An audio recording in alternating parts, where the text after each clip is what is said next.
Boa noite a todos. Boa noite. Hoje, 28 de agosto de 2020, estamos nós reunidos para estudarmos a obra 50 anos depois. Já rogamos que o nosso Senhor Jesus, que os nossos amigos espirituais possam conduzir mais esse trabalho que nós realizamos em nome do Cristo. Vamos agora solicitar da nossa querida amiga Aramita que faça uma recapitulação do nosso último estudo.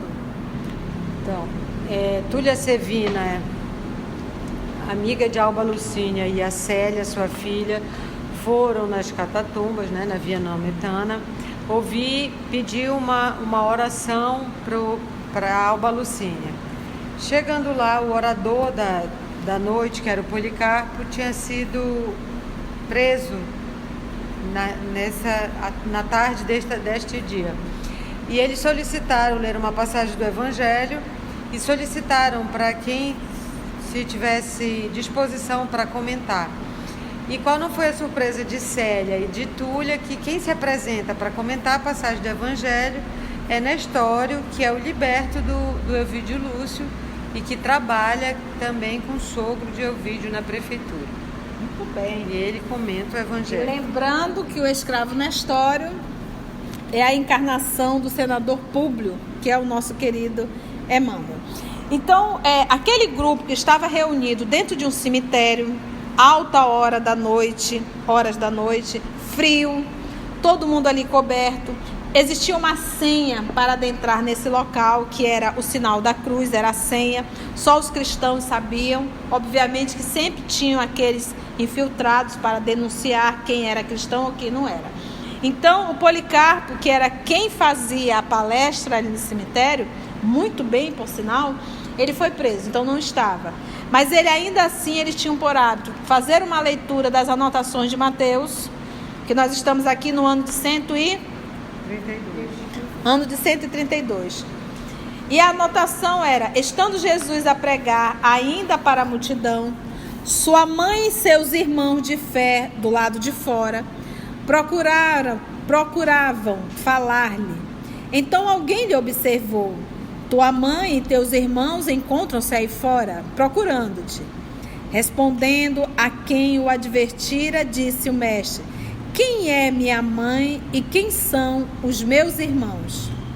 E, estendendo a mão para todos os seus discípulos e seguidores, exclamou: eis aqui minha mãe e meus irmãos, porquanto quem quer que faça a vontade de meu Pai que está nos céus, esse é meu irmão, minha irmã e minha mãe. Isto está em Mateus capítulo 12, versículo 46 a 50. Então, como não tínhamos Policarpo, o nosso querido escravo Nestório tomou a palavra e deu a palestra que o nosso irmão Augusto leu no nosso estudo passado. Hoje nós iremos comentar essa palestra que é rica de informações. Vamos lá então? Então ele iniciou se apresentando, dizendo de onde ele vinha, da cidade, sua infância foi na Grécia. Então, apesar de ter nascido, ele diz assim: as descrições suaves de João Evangelista aos discípulos queridos, as pregações e exemplo do Senhor, suas visões, tudo isso ele aprendeu, bebeu ali em Éfeso. Mas ele era de família judia, tá? Então, logo, judeu. Então, vamos agora à palestra. Já as apresentações se passaram. Para tanger o ponto evangélico desta noite, que é a citação, minha mãe, quem é minha mãe, quem é meus irmãos, a primeira coisa que a gente tem que entender é que dentro da cultura hebraica, os primos são chamados de irmãos.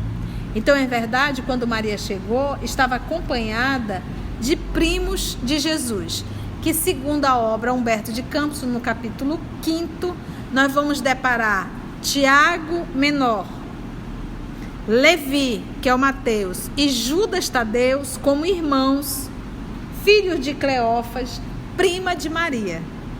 Então, logo, eles eram primos de Jesus em um segundo grau, podemos assim dizer, tá? Está lá na obra Humberto de Campos. Então, estaria ela acompanhada dos 3 ou dos 2, não sabemos. Mas vamos ver como é que o nosso Nestório irá comentar. Para tanger o ponto evangélico desta noite, lembremos que Jesus não podia condenar os laços humanos e sacrossantos da família, em hipótese alguma. Mas suas palavras proferidas para a eternidade abrangem e abrangerão todas as situações e todos os séculos vindouros, de modo a demonstrar que a fraternidade é o seu alvo e que todos nós, homens e grupos, coletividades e povos, somos membros de uma comunidade universal, fraternidade, essa que um dia nos integrará a todos como irmãos bem-amados e para sempre. Então aqui a fala de Jesus, diz o nosso querido Nestório, era para mostrar a família universal que somos. Porque ele diz, todo aquele que faz a vontade do meu Pai é minha mãe, são meus irmãos. Porque ali é a família espiritual. É o famoso estamos juntos. Seus ensinamentos referiam-se àqueles que, cumprindo a vontade soberana e justa do Pai, que está nos céus, marcha na frente dos caminhos humanos, em demanda do seu reino de amor, cheio de belezas imperecíveis. Porque, gente, todas as lições de Jesus não era para aquele povo apenas. E não era para um período, entendeste? Não era para um...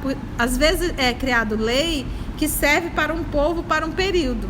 Mas que passou aquele período, aquela lei não cabe mais. Jesus não fazia isso. Toda fala do nosso Senhor Jesus é fala para a eternidade. É fala para a eternidade. Cheio de beleza. Então, os que sabem acatar neste mundo os desígnios de Deus, com humildade e tolerância, com resignação e com amor, chegarão mais depressa junto daquele que se nos revelou há um século, o caminho, a verdade e a vida. Esses espíritos amorosos e justos que se iluminaram interiormente pela compreensão e aplicação dos ensinos em toda a vida, estarão mais perto de seu coração misericordioso, cujas pulsações sagradas repercutem em nosso próprio ser, pela magnanimidade infinita que sentimos em nossa alma, em todos os passos desta vida. Tais criaturas são desde já seus irmãos mais próximos, pela iluminação evangélica no cumprimento das leis do amor e do perdão. Por isso que ele diz, todo aquele que faz a vontade do meu Pai é meu irmão, é minha mãe, são meus irmãos e minha... Por quê?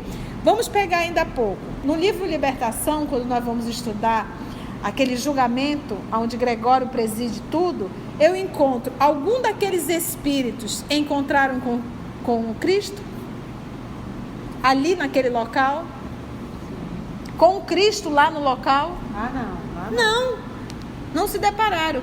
Agora, se eu pego Joana de Cusa, que não negou o Cristo, quem veio recebê-la no momento da desencarnação? O Cristo. Paulo de Tarso, que soube ser fiel, esse vaso escolhido, quem veio recebê-lo? Junto com Abigail e Estevão, o Cristo. Então, todo aquele que faz a vontade do meu Pai já está mais próximo de mim. Consegue entrar em sintonia e fazer parte dessa família. Mas aquele espírito que ainda há pouco nós estávamos estudando no Libertação, que matou 4 filhos, organizou a morte do próprio esposo, essa pessoa já faz parte da família do Cristo? Não, ainda não. Por isso que ele diz, todo aquele que faz a vontade do meu Pai, este é meu irmão. Irmão na condição de sintonia. É na questão de dizer exatamente que faz parte da família já. Dentro, pois, dessas luzes prodigiosas da verdade, continua ele na palestra dele dentro do cemitério, sentimos-nos compelidos a dilatar o conceito de família no plano universalista.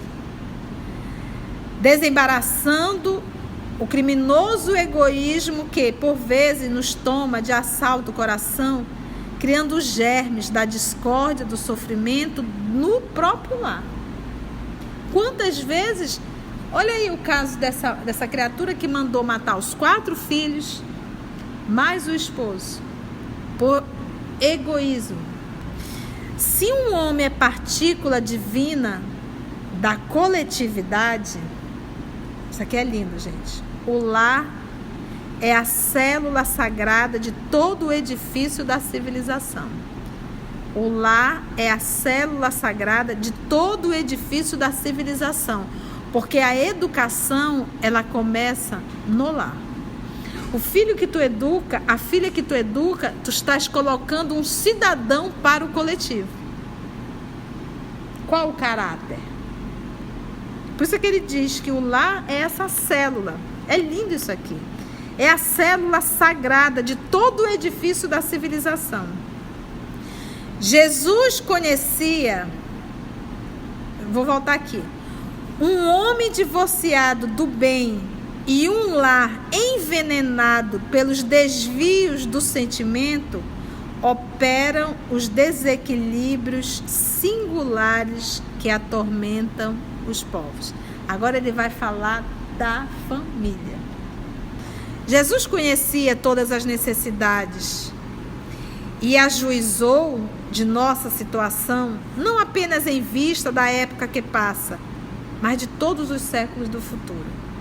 Acredito que o Evangelho não poderá ser integralmente compreendido em nossos tempos amargos, de devassidão e decadência. Todavia, enquanto as forças mais poderosas do mundo se concentram neste império cheio de orgulho e impiedade, outras energias profundas trabalham seu organismo atormentado, preparando o advento da civilização do porvir. E até hoje ainda nós estamos aguardando, porque ele diz aqui: acredito que o Evangelho não poderá ser integralmente compreendido em nossos tempos amargos. E ainda estamos vivendo isso. Mais na frente, para a gente não ir ponto a ponto, pegar só alguns pontos, ele diz assim, olha, lá na página 88. Até agora, o cristianismo tem crescido, desenvolvido com lágrimas e o sangue de seus mártires. Mas o Espírito do Senhor, cujas vozes ouvi na mocidade, nas sagradas reuniões da igreja de Éfeso, asseveravam aos discípulos de João que, dentro em pouco tempo, o proselitismo, que é a divulgação do cristianismo, será chamada a colaborar nas esferas políticas do mundo. A obra é de 130 e pouco. Ele fala aqui em 132. Para dissipar a treva e a confusão da sua rede de enganos. Nessa época, meus irmãos, talvez a doutrina do Mestre venha a sofrer o insulto daqueles que navegam no vasto oceano dos poderes terrestres, cheios de vaidade e prepotência. É possível que espíritos turbulentos e endurecidos tentem subverter os valores da nossa fé, desvirtuando-a com a exterioridades do politeísmo, mas ai dos que operarem semelhante atentado em face das verdades que nos orientam e consolam. Como ele estava inspirado, falou exatamente tudo o que aconteceu. Mas embaixo ele diz assim, são os pontos que me chamaram muita atenção. Ai de quantos abusarem em nome daquele que nos assiste do céu e conhece nossos mais recônditos pensamentos. Pois mais tarde, conforme o prometeu, a luz do alto se derramará sobre toda a carne, e a voz do céu será ouvida da terra, por meio dos mais doces ensinamentos e das mais elevadas profecias. Vamos lá então dar continuidade? Depois de uma prece, Nestório terminava sob o olhar carinhoso e comovido de quantos lhe acompanharam a palavra fluente através das considerações de ordem evangélica. Alguns assistentes choravam sensibilizados, casando as impressões do orador com as suas próprias. Nessas assembleias primitivas, quando o messianismo, que é a pessoa que realiza, o messianismo doutrinário estava saturado de ensinamentos puros e simples, o expositor da Boa Nova era obrigado a elucidar os pontos evangélicos em relação com a vida prática de alguém que estivesse em dúvida. Olha que legal a técnica. Assim foi que, após a elocução, numerosos confrades se acercaram do pregador, solicitando-lhe a opinião fraterna e simples. Meu amigo, perguntava um dos estudiosos presentes, como explicar a diferença sensível entre os evangelhos de Mateus e de João, ou entre as narrações de Lucas e as epístolas de Paulo? Não foram todos apóstolos do ensinamento cristão e inspirados do Espírito Santo? Gente, olha que coisa linda. Então já tinha... Ele só não citou aqui Marcos, né? Ele não citou Marcos, né? Não. Ele diz assim: como explicar a diferença sensível entre os evangelhos de Mateus, de João, as narrações de Lucas e as epístolas de Paulo? Não foram todos apóstolos do ensinamento cristão e inspirados do Espírito Santo? Olha que pergunta legal.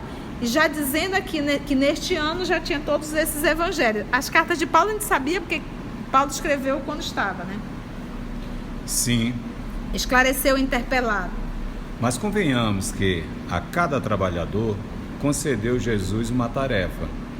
Se Lucas e Mateus nos mostraram o pastor de Israel, encaminhando as ovelhas tresmalhadas ao aprisco da verdade e da vida, Paulo e João nos revelaram o Cristo divino, Filho do Deus vivo, na sua sublimada missão universalista, a redimir o mundo. Então, ele diz que Lucas e Mateus nos mostraram o pastor de Israel, aquele que conduz as ovelhas. Paulo, as ovelhas tresmalhadas ao aprisco, aqueles que fugiram, as ovelhas que fugiram. Então, exatamente. Então, ele diz que Mateus e Lucas apresentam Jesus como esse pastor. Mas ele diz que Paulo e João nos revela o Cristo divino. Que a gente até diz que o Evangelho de João, ele é muito místico, né? Ele retrata esse Cristo, Filho do Deus vivo na sua sublimada missão. Na história, obtemperava outro, pouco zeloso da paz interior pela meditação e pelo estudo. Que será de mim, vitimado pelas intrigas e calúnias dos vizinhos? Quero aprender e progredir na fé, mas a provação da maledicência não me permite. E acaso poderás ir a Jesus, deixando-te encarcerar pelas opiniões do mundo? Explicava solícito liberto de Euvídio. A ciência do bem viver, não está somente em não nos incomodarmos com os pensamentos e atos de quem quer que seja, mas em deixar também que os outros se importem constantemente com a nossa própria vida. E é interessante isso, terminava a palestra, aí ele ia interagir com todo mundo. Vamos aqui, cada um traz a sua encrenca, né? Só um pouquinho, a ciência do bem viver não está somente em não nos incomodarmos com os pensamentos e atos de quem quer que seja, mas em deixar também que os outros se importem constantemente com a nossa própria vida. Em deixar. Deixa. Quer falar, fala. Isso não vai fazer diferença nenhuma. Que legal isso. Esse é o bem viver, né? Mas é interessante. A gente vai ver isso na obra Boa Nova, quando Jesus vai a Samaria e o povo assim está meio maravilhado, o grupo que estava com Jesus, os discípulos, né? Jesus diz assim: silencia um pouco e escuta o que estão falando. Eles ficaram horrorizados, estavam chamando Jesus de aproveitador de viúvas. Eu digo, gente, se falaram mal do Cristo, imagina nós. O Cristo é puro. Que ele diz, a ciência do bem viver não está somente em não nos incomodarmos com os pensamentos. Não é só não te comendar com os pensamentos e atos de quem quer que seja. Mas a ciência do bem está em deixar também que os outros se importem constantemente com a nossa própria vida. Deixa. É legal isso, né? Te tomar satisfação. Não dá uma satisfação. Tá falando de mim, é problema teu, né? Então não é só não ligar, é não me importar. Não me importar e deixa que o outro fale. Ele tem direito. Vamos ver um outro aqui. Mestre, Exclamava ainda uma senhora de semblante idoso e triste, dirigindo-se ao ex-escravos. meus sofrimentos extravasam do cálice. Rogai por mim, para que Jesus me atenda às rogativas. Gente, eu estou lendo uma obra do Chico, é um livro da editora Céu. Eu não me lembro o nome agora, me fugiu. Mas lá retrata todos os pedidos que eram direcionados a Chico Xavier. Todos os pedidos. Gente, eu fiquei tonta só de ler. Então você imagina que é você estar numa posição como o Chico teve, e milhões de pessoas, ninguém para perguntar como é que você está. Você dá conta de me atender? Você já fez sua refeição hoje? Você se alimentou? Não. Todos buscavam só para pedir ajuda. E eram muitos, cada caso. E ele aqui está nisso. Então, a primeira era o quê? Qual foi o primeiro pedido aí? Sobre a diferença do evangelho. A segunda foi em relação dos vizinhos, as fofocas, né? E agora o terceiro, ela vem falar de sofrimento. Irmã, Respondia Nestório algo veemente. esquecestes que Jesus recomendou jamais nos chamássemos mestres uns aos outros? Porque ela chamou ele de quê? Não sou senão servo humilde dos seus servos, indigno de sacudir o pó das sandálias do único e divino Mestre. Não vos entregueis a tristezas e lamentações, porque no problema da fé, somente vós mesma podereis dar a Jesus o testemunho do vosso amor e da vossa confiança. Vai. Ademais, importa lembrar que a terra não é o paraíso, atento à recomendação do Messias de que, para atingir a aventura celestial, é preciso tomar com humildade a nossa cruz e segui-lo. Maravilha. Meus sofrimentos extravasam do cálice. Rogai por mim para que Jesus me atenda à rogativa. Aqui não reclama. Não reclama. Alguém avisou que tu viria para o paraíso e que seria rede, água de coco e sombra fresca? Não. E aí, quando ele usa o termo aqui, confia, é aquilo que a gente diz assim, te joga na mão do Senhor. Vai chegar um momento que a vida vai nos chamar um testemunho? Vai. A dor vai bater na nossa porta porque nós estamos num planeta de provas e expiações. A pergunta é, como iremos passar por isso? Confia. Primeiro, eu já sei que eu não sou vítima. Eu não sou vítima. Graças a Deus que a gente não lembra das nossas vidas, das nossas existências passadas. Mas nós não somos vítimas. Então, não reclama, não reclama. Ele não disse que ia ser fácil. Jesus sempre falou que é um desafio, que nós iríamos passar por dores, por provas. Olha, eu me lembro da mulher que enxuga o rosto dele, chorando por ele. Ele diz, mulher, por que choras? Chorai por vós e pelos vossos filhos. Éramos nós que estávamos fazendo aquela escolha. Então, aprender, eu acho que a fala dele aqui não lamenta não.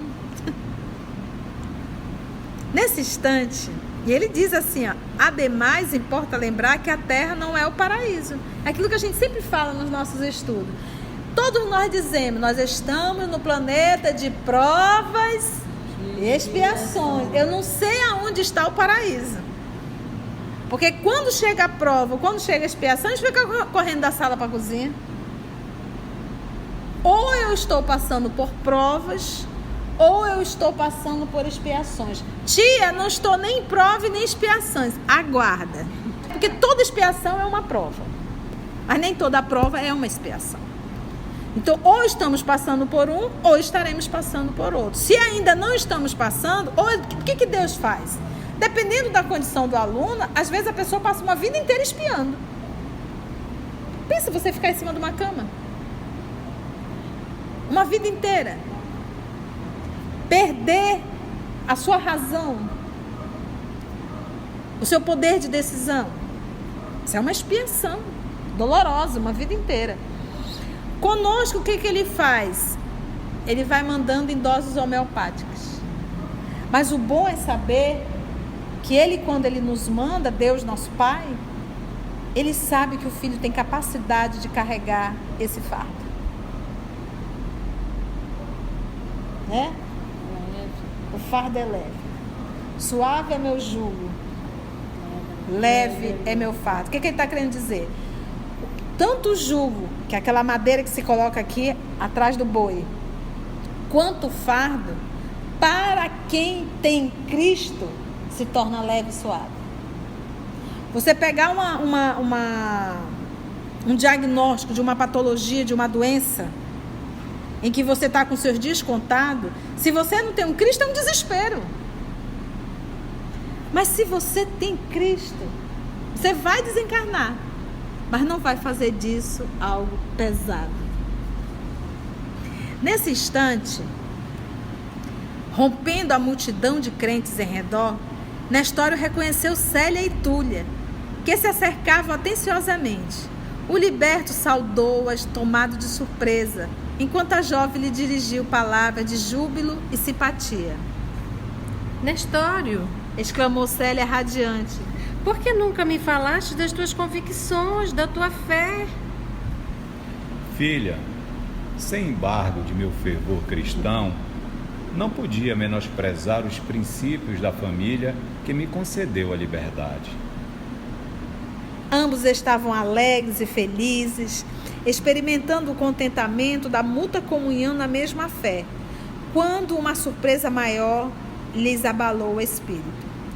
Enquanto a maioria dos companheiros se punha a caminho de regresso à cidade, pois que a madrugada se avizinhava, destacava-se de todos os grupos um jovem, forte e simpático, que se aproximou da tribuna com os olhos fulgurantes de ansiedade e alegria. Acercou-se de Nestório e de Célia, com os braços estendidos, ao mesmo tempo que o liberto e a jovem Patrícia exclamavam com a mesma voz, tocada de emoção e profundo júbilo: Ciro, Ciro! Meu pai, Célia! E o mancebo quase os reuniu no mesmo abraço de amor e felicidade. Túlia Sevina, que é amiga de Alba Lucínia, mãe de Célia, contemplava a cena comovedora, com o coração em sobressalto. Alba Lucínia já lhe falara do drama íntimo da filha, e a mulher de Máximos custava a conformar-se com a circunstância de haver conduzido a jovem àquele encontro de consequências imprevisíveis. A ausência de Policarpo, que a inibia de solicitar a prece pela aventura doméstica da amiga, segundo a sua fé, o fato de se haverem avistado com Nestório quando preferia o segredo de sua presença ali, e o encontro inesperado de Ciro eram acontecimentos que a contrariavam profundamente. Mas Célia, radiante, sem poder traduzir o seu júbilo com o saber que Nestório era pai do seu noivo espiritual, apresentou-lhe o jovem que a Patrícia foi obrigada a saudar atenciosamente em virtude das circunstâncias, porque ela jamais poderia cumprimentar um escravo, né? Ela estava ali e teve que cumprimentar. O ex-cativo abraçava o filho com os olhos úmidos de pranto, enviando a Jesus o seu íntimo reconhecimento e manifestando a sua real surpresa ao saber que o filho era também um liberto de Ovídio Lúcio, aumentando assim o seu reconhecimento pelos seus libertadores. Gente, olha como a vida tem o seu drama, né? Porque o jovem, o Ciro, foi escravo do pai de Célia quando eles estavam na Palestina. E a menina foi passear num barco, ela acabou caindo e Ciro, que estava próximo, conseguiu pular e salvou a menina. Então o pai ficou muito grato e ela se apaixonou por ele, né? E simplesmente um funcionário, um outro empregado da casa, percebendo o carinho entre os dois, denunciou o jovem, que acabou sendo demitido do pai e libertou de certa forma. Só que, depois de uma boa surra, é verdade. Só que o Ciro já tinha sido, na condição de escravo, separado do pai. Então o pai dele, que é o Nestório, não sabia o paradeiro desse filho. E eis que a vida agora encontra os três: Nestório, Ciro e Célia. E ele chama aqui o noivo espiritual dela. O ex-cativo abraçava o filho com os olhos úmidos de pranto, enviando a Jesus o seu íntimo reconhecimento e manifestando a sua real surpresa ao saber que o filho era também um liberto de Ovídio Lúcio, aumentando assim o seu reconhecimento pelos seus libertadores. E, enquanto todos se retiravam, o grupo palestrava com crescente interesse. A uma pergunta de Célia, o jovem explicou que no porto de Cesareia fora entregue ao comandante Quinto Vetus, que amigo pessoal de Ovídio, fizera absoluta questão de lhe conservar a liberdade, conduzindo-o às costas da campanha, com excepcional gentileza. Dali, uma embarcação o trouxera até Órtia, entre o pessoal da equipagem, deliberando ele, então, permanecer em Roma, na vaga esperança de obter notícias do pai ou daquela que lhe enchia o coração de lembranças carinhosas e perenes. Célia sorria satisfeita, sentindo-se naquele cemitério ermo e triste, a mais ditosa das criaturas. O luar, porém, já havia desaparecido. Apenas as estrelas no manto escuro do firmamento brilhavam com cintilações mais intensas, anunciando o começo da aurora. Gente, eles iam até madrugada dentro, né? Túlia Sevina lembrou então a conveniência de regressarem quanto antes. Nestório sentia-se possuído do imenso desejo de ouvir o filho a respeito de todos os fatos do passado, de modo a conhecer os mais íntimos pormenores da sua separação dolorosa e longa. Mas, observando a sua intimidade com a jovem Patrícia, abstinha-se de muitas palavras, guardando atitude expectante e calma, embora adivinhasse o romance de amor daquelas duas criaturas mal saídas da adolescência. O ex-escravo mantinha sua atitude reservada, e enquanto Túlia Sevina se mostrava apreensiva, os dois jovens falavam em todo o trajeto de suas reminiscências ou de suas esperanças em Jesus, a claridade amiga das estrelas que empalideciam no firmamento. De mistura com os regressantes, vinham agora campônios, que são camponeses, tá, gente? Descuidados e felizes, que se dirigiam ao pequeno perímetro urbano nas primeiras horas da madrugada, levando os produtos do seu campo para as feiras. Todavia, no grupo das nossas personagens, ninguém observou que dois vultos as seguiam de perto, com insistente atenção, embora irreconhecíveis, em razão dos capuzes que lhes cobriam o rosto. Nestório e Ciro acompanharam as duas Patrícias até as proximidades da residência de Ovídio Lúcio, onde Túlia Sevina se recolheu em identidade de circunstâncias, obedecendo ao plano pré-estabelecido, voltando pai e filho pelos mesmos caminhos, até próximo da porta salária, onde se acomodaram no apartamento do primeiro. Foi aí que Nestório, absolutamente sem sono, em virtude das emoções daquela noite, ouviu a narrativa do filho até o amanhecer, capacitando-se de que uma nova fase de sacrifício lhe seria imposta pelas circunstâncias em jogo. O sol já havia espalhado seus raios de ouro por toda parte, quando, liberto de Ovídio, algo acabrunhado, apesar do júbilo de rever o filho estremecido, falou-lhe, abraçando com ternura: Meu filho, regozijo-me no Senhor pela alegria de te encontrar livre e salvo, com o pensamento iluminado pelas nossas profundas esperanças em Jesus Cristo. Mas temo por ti, doravante, e como pai extremoso e desvelado. Acredito que, apesar da fé que me testemunhas, não soubeste dominar o coração moço e idealista no momento oportuno, pois, já que entendias a vida qual a compreendes agora, estavas apto a reconhecer a inutilidade de qualquer fantasia no que se refere às venturas transitórias do mundo. Mas, por outro lado, louvo-te a conduta honesta e rejubilo-me com teu esforço na santificação do teu afeto.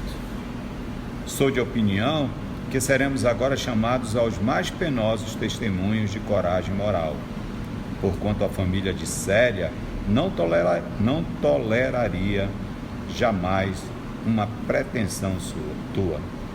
Descansa, filho. Precisa de energia e de repouso. Quanto a mim, o sono agora ser-me-ia impossível. Aproveitarei o tempo para ir a Velabro, onde me guiarei por tuas informações, a fim de transportar para aqui os objetos que te pertencem, e ao mesmo tempo avisarei o censor Fábio Cornélio da impossibilidade de trabalhar hoje. Velabro é um bairro, tá? E acentuando a palavra com um sorriso de satisfação, rematava: Doravante, estaremos sempre juntos para a mesma tarefa e aqui permaneceremos até quando Jesus nos permita. Ciro, em resposta, beijou-lhe as mãos comovidamente. Cenas do próximo capítulo. Gente, agora que vai ficar quente, imagina. Na história é esperto, né? Ele já percebeu que isso não vai dar certo. Estou sentindo que é nova etapa. Imagina, gente, um escravo casando com a filha do Bambambam de Roma. Não tem como. Então, nós devemos agradecer a Jesus. Augusto. E assim, amigo querido, nós te agradecemos por essa sexta-feira, por esse estudo maravilhoso, pelas intuições, pelo aprendizado que guardamos intimamente em nossos corações, e te rogamos que tu nos leves de retorno aos nossos lares, debaixo da tua proteção. Obrigado, Mestre, por todas essas bênçãos que tu derramas sobre nós. E fica conosco hoje e sempre, que assim seja.